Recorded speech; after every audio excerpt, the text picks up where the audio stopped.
Good evening friends. இந்த ஆடியோவில் நம்ம பார்க்க போகிறது நிஃப்டி 50 அண்ட் சென்செக்ஸ் நாளைக்கான ப்ரீ மார்க்கெட் ரிப்போர்ட் பார்க்கலாம். அதுக்கு முன்னாடி இன்றைக்கி சென்செக்ஸ் அண்ட் நிஃப்டி 50 எப்படி முடிஞ்சதுன்னு பார்க்கலாம். இன்றைக்கி நிஃப்டி 50 ஒரு கேப் அப்பில் தான் ஓப்பன் ஆச்சு. கேப் அப் ஓப்பன் ஆகிட்டு நம்ம ஃபஸ்ட்டு சொன்ன அந்த 26,003 ரெசிஸ்டண்ட்டை உடச்சி கீழே இறங்குச்சு. அதுக்கடுத்த கேண்டில் 50 மினிட்ஸ் கேண்டிலில் சொல்கிறேன். அதுக்கப்புறம் ஒரு ஸ்ட்ராங்கான பியர் கேண்டில் வந்தது.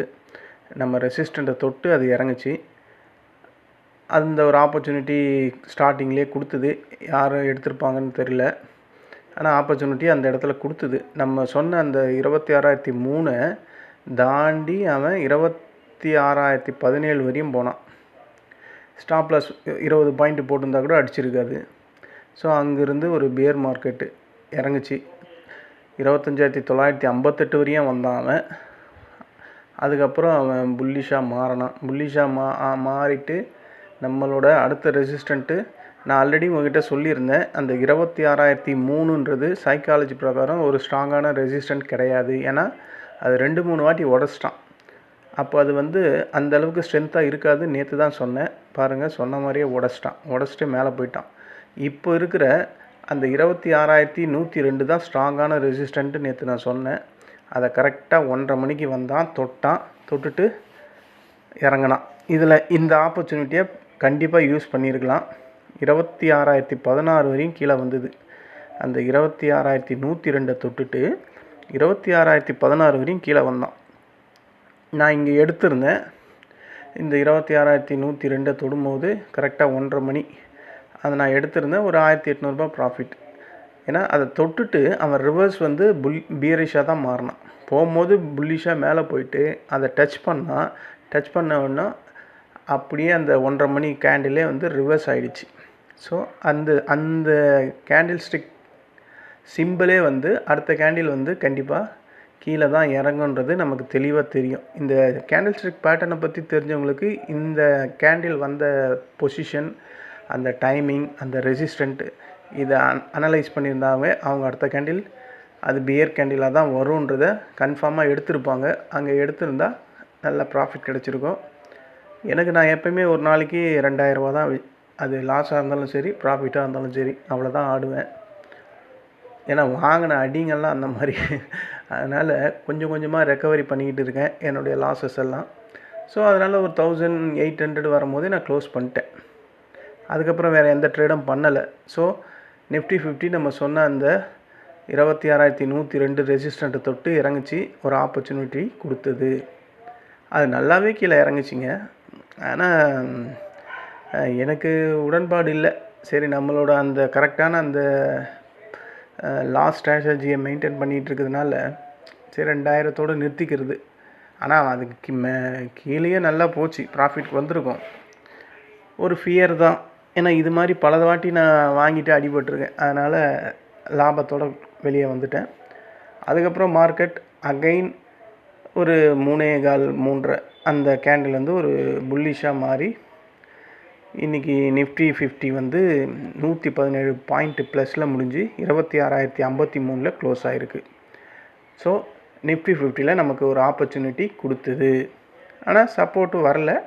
சப்போர்ட் வர்றதுக்கான வாய்ப்பே இல்லை. ஏன்னா மார்க்கெட்டில் நான் மண்டேலேருந்தே சொல்லிகிட்ருக்கேன், ஒரு நியூஸ் இருக்குது, அந்த நியூஸால் மார்க்கெட் ஏறிக்கிட்டே இருக்குது அப்படின்னு. நேற்று பார்த்தீங்களா, எஃப்ஐஎஸ் 10,000 கோடி கிட்ட வாங்கியிருக்காங்க. அது ஷார்ட் கவரிங் ரேலி நான் சொன்னல, டவுட் பட்டேன். கண்டிப்பாக அவங்க பையிங் சைடில், செல்லிங் சைடில் இருந்து பையிங்கில் போனாங்களா, இல்லை 10,000 கோடி அப்பா எவ்வளோ பெரிய அமௌண்ட்டுங்க, பையிங்கில் தான் இருந்திருக்காங்க. அதனால தான் மார்க்கெட் அந்த 2:45 3:30 வரையும் சும்மா சரியான, நானாக சொன்னேன்ல, இந்த மாதிரி ஒரு 3 மணிக்கு ஒரு கேண்டில் வந்தது பல வருஷத்துக்கு அப்புறம் நேற்று தான் சொன்னேன்ல, அதுதான் அது. ஏன்னா அவங்க பையிங்கில் இருந்திருக்காங்க. என்ன மாதிரி ஏற்றம் பாருங்கள். 25,809 இருந்த மார்க்கெட்டு 25,980 முடித்தாங்க. 130 பாயிண்ட்டை முடித்தாங்க 2:45 நேற்று. அதுதான் எஃப்ஐஎஸ் பவர் தான். இன்றைக்கும் எப்படியும் பையிங்கில் இருப்பாங்கன்னு தான் நினைக்கிறேன். ஏன்னா மார்க்கெட் ஏறிக்கிட்டு தான் இருக்குது. ஏன்னா நியூஸ் இருக்குது மார்க்கெட்டில். இப்போ நமக்கு இருக்கிற ரெசிஸ்டண்ட்டு இந்த 26,102 இதையும் தொட்டு விளையாடிக்கிட்டு இருக்கான். நாளைக்கெல்லாம் ஒரு கேப் அப் கிடச்சிதுன்னா கண்டிப்பாக ஆல் டைம் ஹை தாங்க. அந்த ஆல் டைம் ஹைன்றது 26,280 இருக்குது. அது வரையும் போகிறதுக்கு வாய்ப்புகள் நாளைக்கு நல்லா பளிச்சுன்னு தெரியுது. மார்க்கெட் போகும் அப்படின்றதுல எந்த டவுட்டும் இல்லை. அதாவது இந்த 26,102 உடைச்சா நாளைக்கு இருக்கிற ரெசிஸ்டண்ட்டு இது ஒன்று. அதுக்கப்புறம் ஆல் டைம் ஹை தான் ரெசிஸ்டண்ட்டு. அதுக்கு மேலே ரெசிஸ்டண்ட்டு அவன் இனிமேல் புதுசாக ரெக்கார்ட் பண்ணால் தான் நம்ம ஃபைன் பண்ண முடியும். இதுதான் நிஃப்டி 50க்கான போஸ்ட் மார்க்கெட் ரிப்போர்ட். சென்செக்ஸ் பக்கம் பார்க்கலாம். சென்செக்ஸ் கூட இன்றைக்கி நம்ம சொன்ன ஆப்பர்ச்சுனிட்டியெல்லாம் அது எந்த ஆப்பர்ச்சுனிட்டியுமே கொடுக்கல. சென்செக்ஸ் நம்ம 84,916 சொல்லியிருந்தோம் ரெசிஸ்டண்ட்டு. ஆனால் அங்கே 10:30 மணிக்கு மேலே அது கீழே தான் இறங்குச்சு. ஆனால் அவ்வளோ அக்யூரேட்டாலாம் எடுத்துருக்க முடியாது. ஏன்னா மார்க்கெட் வந்து அந்த மூணு பீரிஷ் கேண்டில் வந்து ரொம்ப பர்ஃபெக்டாக இருக்கவங்க மட்டும் அந்த இடத்துல எடுத்துருக்க முடியும். நான் நிஃப்டி 50லே கிடச்சதுனால இதில் நான் பார்க்கல. இது ஆடவும் இல்லை. அது இல்லாமல் அவ்வளோ பர்ஃபெக்டாலாம் எடுக்க முடியாது. ஏன்னா அது அந்த 84,916க்கு மேலே தான் ஒரு ஸ்பின்னிங் டாப் கேண்டில் ரெட்டில் வந்திருக்கு. அதுக்கப்புறம் அது இறங்க தான் வாய்ப்பு அதிகம். 3 கேண்டில் இறங்கியிருக்கான் 15 மினிட்ஸில். அதுக்கப்புறம் மேலே ஏறி போயிட்டான் அவன். இன்றைக்கி ஒரு சென்செக்ஸ் 369 பாயிண்ட்டு 84,997 முடிஞ்சிருக்கு. இதுதான் நிஃப்டி 50 அண்ட் சென்செக்ஸ் இதுக்கான போஸ்ட் மார்க்கெட் ரிப்போர்ட் இன்றைக்கி. நாளைக்கு ப்ரீ மார்க்கெட் ரிப்போர்ட் எப்படி இருக்குது அப்படின்றத பார்க்கலாம். அதோட லெவல்ஸ் எல்லாம் எப்படி இருக்குது, என்ன இருக்குன்ட்டு இன்ட்ராடே லெவல்ஸை நம்ம செக் பண்ணலாம். அதுக்கு முன்னாடி வேர்ல்டு மார்க்கெட்டை பற்றி பார்க்கலாம். வேர்ல்டு மார்க்கெட்டில் இன்றைக்கி ஜாப்பனீஸ் நிக்கி என்னங்க இன்றைக்கி அவன் 1088 பாயிண்ட் ஏறி இருக்கான். 2.25% கிட்டே ஏறியிருக்கான். முந்தா நேற்று தான் திங்கக்கிழமை தான் ஒரு 2.25% ஏறினான். இன்றைக்கி ஒரு 2.25%. அப்பா இந்த நிக்கியில் ஸ்டாக் வாங்கி வச்சுக்கிங்களாம் செம ப்ராஃபிட்டாக இருக்குங்க. அப்புறம் ஆங்சங் அவன் கீழே தான் முடிஞ்சிருக்கான் 87 பாயிண்ட்டு மைனஸில். ஷாங்காய் கம்போசிட் 28 பாயிண்ட்டு ப்ளஸில் முடிஞ்சிருக்கு. டாக்ஸு சிஎஸ்சி 40 எஃப்டிஎஸ்சி எல்லாம் இப்போது ட்ரேட் ஆகிட்டுருக்கு. டாக்ஸ் வந்து 33 பாயிண்ட் மைனஸில் ட்ரேட் ஆகிட்டுருக்கு.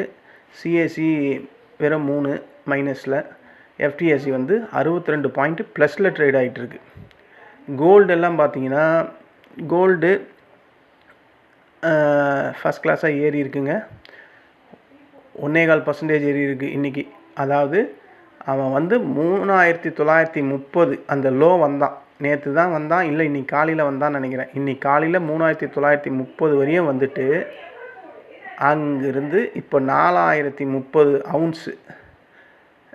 நான் சொல்கிறது எல்லாமே டாலரில் வேர்ல்டு மார்க்கெட்டில் 4,030.90 அவுன்ஸில் ட்ரேட் ஆகிட்டுருக்கு. ஓகேங்களா. சில்வரு ஒரு 1.25% ஏறி இருக்கான். சில்வரோட ஏற்றம் வந்து ஒரு டெம்பரவரி தான்.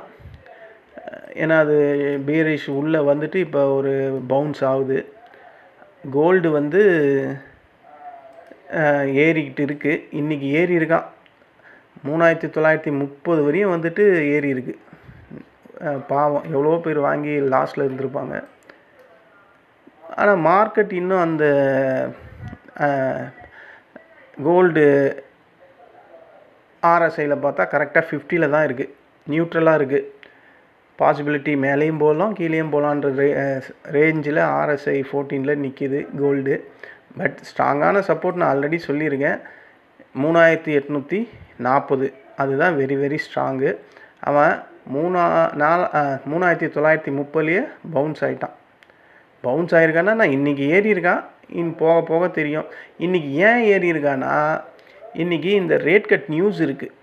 எங்கே யூஎஸ்ஏல எப்படியும் மார்க்கெட்டில் யூஎஸ் மார்க்கெட் ரேட் கட் வந்து ஒரு 0.25% குறைக்கும் அப்படின்னு ஒரு நியூஸ் வந்து மண்டேலேருந்தே இருக்குது. ஸோ அந்த நியூஸ் வந்து தங்கத்துக்கு ஃபேவராக போயிடுச்சு. அதனால தான் இன்றைக்கி மார்க்கெட் கோல்டு மார்க்கெட் ஏறி இருக்குது அப்படின்ட்டு நான் கணிக்கிறேன். ஏன்னா டாலரோட மதிப்பு ஏறிச்சுன்னா தங்கம் ஆட்டோமேட்டிக்காக கீழே விழும். டாலர் தான் அங்கே கீழே விழுந்துக்கிட்டே இருக்கு. அது இல்லாமல் பத்தாததுக்கு இந்த ஃபெட் ரேட் கட்டு வேறு, அவன் வேறு குறைக்கிறான்.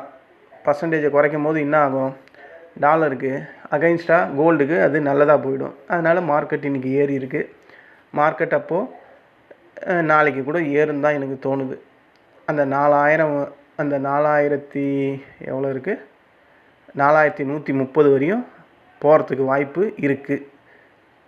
இந்த நியூஸை பேஸ் பண்ணி சொல்கிறேன். ஆனால் எக்ஸாக்டாக போவோம் அப்படின்னு கேட்டால் போகிறதுக்கான வாய்ப்பு இருக்குது. ஏன்னா இன்றைக்கி ஸ்ட்ராங்கான ஒரு புல்லிஷ் கேண்டில் பிரிண்ட் ஆகிருக்கு சார்ட்டில்.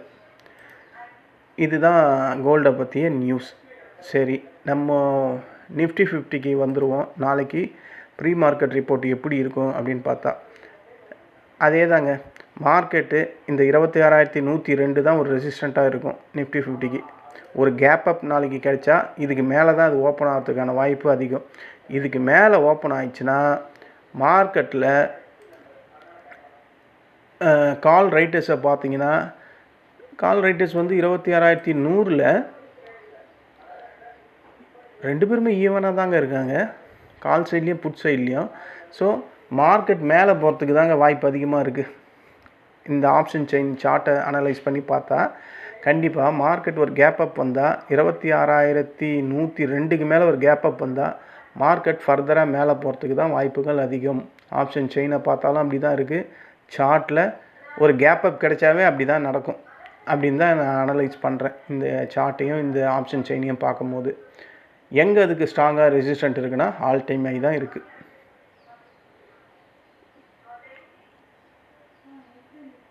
ஆல் டைம் ஹைல இல்லை, அதுக்கு முன்னாடி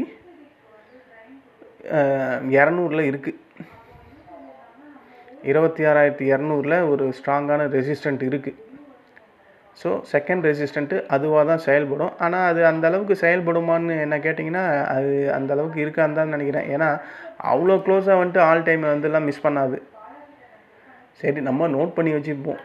ஃபஸ்ட்டு ரெசிஸ்டண்ட் வந்து 26,102, ரெண்டாவது 26,200, அதுக்கப்புறம் ஆல் டைம் ஹை தான். இதுதான் 3 ரெசிஸ்டண்ட்டு நாளைக்கு நிஃப்டி 50க்கு. ஒருவேளை ஒரு கேப் டவுனில் ஓப்பன் ஆகுது அப்படின்னா கேப் டவுனில் ஓப்பன் ஆனால் அதுக்கான ஃபஸ்ட்டு சப்போர்ட் வந்து 25,050 தான். அந்த 25,955 தான் ஃபஸ்ட்டு சப்போர்ட்டு. அதுக்கப்புறம் இருக்கிறது 25,809, அதுக்கும் கீழே இருக்கிறது 25,717. இந்த 3 லெவல் நாளைக்கு நிஃப்டி 50க்கு சப்போர்ட்டாக இருக்கும். ஆனால் இவ்வளோலாம் இறங்காது. மார்க்கெட்டு எப்படியும் நமக்கு ரேட் கட் இன்றைக்கி நியூஸ் இருக்குது. ஸோ யூஎஸ் மார்க்கெட்டெல்லாம் டெஃபினட்டாக ஏற்கனவே ஆல் டைம் ரெக்கார்ட் பண்ணிட்டு போயிட்டே இருக்கிறான். இதில் இந்த நியூஸும் பத்தாததுக்கு வந்ததுன்னா இன்னும் மார்க்கெட் ஃபர்தராக மேலே தான் போகிறதுக்கான வாய்ப்பு இருக்குது. இப்போவே அதோட ஃபியூச்சர்ஸ் எல்லாம் 200 பாயிண்ட்டு கிட்ட ப்ளஸில் ட்ரேட் ஆகிட்டுருக்கு, டவ் ஃபியூச்சரும் நாஸ்டாக்கும். ஸோ மார்க்கெட் நாளைக்கு கண்டிப்பாக ஆல் டைம் ஹையை தொடுவானோ அப்படின்றதுல ஒரு 90% எனக்கு கான்ஃபிடென்ட் இருக்குது. பார்க்கலாம். சரி, நம்ம சென்செக்ஸ் பக்கம் வருவோம். நாளைக்கு சென்செக்ஸுக்கு வீக்லி எக்ஸ்பைரி. சென்செக்ஸ் வந்து இன்றைக்கி 369 பாயிண்ட் ப்ளஸில் முடிஞ்சிருக்கு. ஸோ மார்க்கெட் ஒரு கேப் அப்பில் கிடச்சிதுன்னா சென்செக்ஸுக்கு ஃபஸ்ட்டு ரெசிஸ்டண்ட் எங்கே இருக்குன்னா 85,196 இருக்குது. 85,196. அதுக்கப்புறம் ஒரு ரெசிஸ்டண்ட்டு 85,353. அதுக்கப்புறம் எங்கே இருக்குன்னா அதுக்கப்புறம் ஒரு நிமிஷம், அதுக்கப்புறம் ஆல் டைம் ஹை தான் இருக்குது. ஸோ இதுதான் சென்செக்ஸ்க்கான ரெசிஸ்டன்ட் லெவல்.